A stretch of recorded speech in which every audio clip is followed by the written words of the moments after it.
मुंहिंजो नालो सहर्षा रिज़वी आहे ऐं विजुअल आर्टिस्ट आहियां ऐं अॼु औरतुनि जो आलमी ॾींहुं आहे। अॼु असां औरतुनि खे फीमेल खे जेके असांजे सॼी दुनिया में जेके औरतूं आहिनि उन्हनि खे सेलिब्रेट करे रहिया आहियूं ऐं मुंहिंजी सीरीज़ हली रही आहे नेशनल हीरोज़ जे हवाले सां।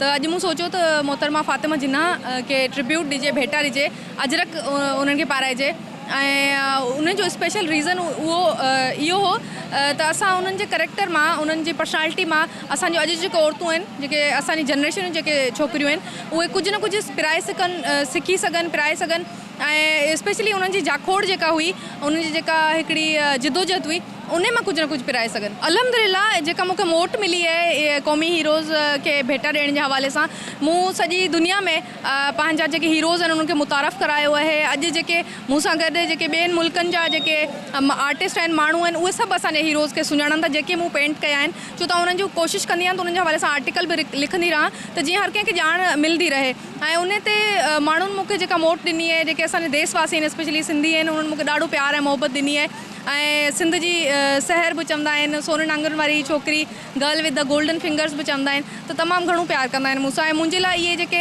लक़ब आहिनि, इहे जेके ख़िताब आहिनि, इहे मुंहिंजे लाइ दुनिया जे सभिनी अवार्ड्स खां मथां आहिनि। तक़रीबन 30 खां वधीक थी चुका आहिनि ऐं असांजा इंशाल्लाह 50 थींदा त असां इन्हनि खे एग्ज़िबिट कंदासीं।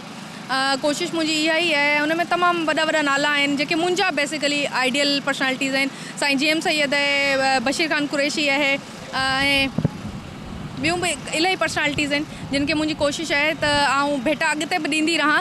ऐं डॉक्टर रुतफ़ाओ आहे, ईदी साहब आहे, बिल्किस ईदी आहे ऐं वॾियूं वॾियूं शख़्सियात आहिनि, वॾियूं वॾियूं पर्सनैलिटीज़ आहिनि। अम्मा जिंदो आहे जेको मूंखे तमामु घणो जंहिं मुतासिर जंहिं पर्सनैलिटी कयो आहे। अॼु औरतुनि जे हवाले सां थोरो ॻाल्हायां। जेके औरतूं तव्हांखे ख़बर आहे त अॼु वुमेंस डे आहे, त उन्हनि जे हवाले सां त मोहतरमा बेनज़ीर भुट्टो जी शख़्सियत नंढे हूंदे खां वठी शायदि उन्हनि जा पोर्ट्रेट ठाहे ठाहे मूं आर्ट सिखियो आहे ऐं उहा इब्तिदा हितां ई थी, उन्हनि खां मुतासिर थी। छो त मूं उन्हनि खे नंढपिण में हिकिड़ी इलाही स्ट्रॉन्ग, इलाही मज़बूत करेक्टर जी हिकिड़ी औरत, पावरफुल औरत ॾिठी। छो त असां वटि सिंध में या असांजे मुल्क में औरतूं सियासत में तमामु रेयर ऐं घटि ईंदियूं आहिनि जेका एॾी वॾी पोज़ीशन ते पहुची सघनि। त तमामु घणियूं शख़्सियात आहिनि, मोहतरमा फ़ातिमा जिन्ना उन्हनि मां त अॼु मूं उन्हनि खे भेटा ॾिनी। विज़िट कयो अवामी आवाज़ मीडिया ग्रुप जी वेबसाइट awamiawaz.pk।